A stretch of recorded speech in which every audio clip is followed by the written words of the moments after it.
Okay, so here we go with a part two. I didn't think I'd actually be making a part two, but I thought of some other things I could mention. Went and took the top off. You can do it by yourself. I wouldn't recommend it, but if you're like me, you can do it by yourself. But I want to talk about stuff on the inside, so it's easier for the top off. But another main issue with these is this rocker rust. Mine's not too bad. I can relatively easily patch that. But to avoid that, you need to keep these rain rails clean, which is why I took the top off so you could see them. Yeah, if you use the soft top all the time, you really need to keep these little holes clean. There's one on either side. Otherwise you get that rust down there, and that is not what you want. The other thing with being the convertible that you need to look out for is with these mirrors.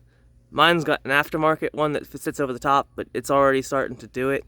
That little delamination, if I take the cover off, you can see the original mirror. It's got all this delamination going on around the outside because of all the moisture and condensation that just gets inside the mirror and just rips it apart.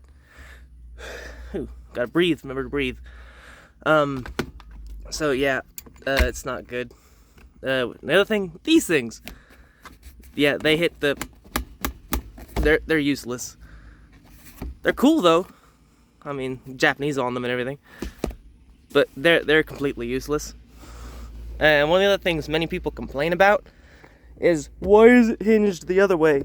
Like you can't open it this way. Well, for one thing, getting your arm back here to get this latch on this side's really awkward. So having the switch on the other side actually makes it much easier to get to.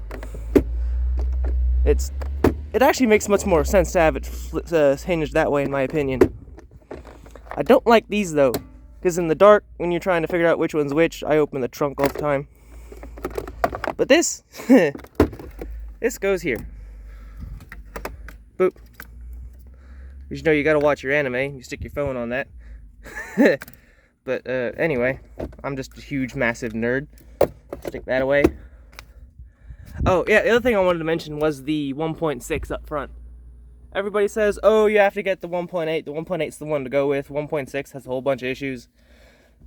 I haven't had any issues with it. Like, yeah, the 1.8's a bigger motor, you get slightly more power, but there's roughly about the same aftermarket support for the 1.6 as the 1.8. Most of the parts fit both motors equally as well.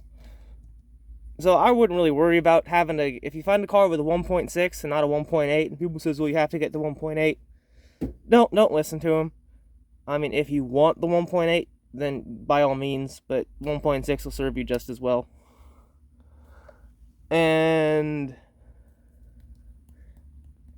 I think that'll do it for this time. Shorter video today, I guess. Miata Boi roasts Miata part 2, I guess. Hopefully see y'all next time.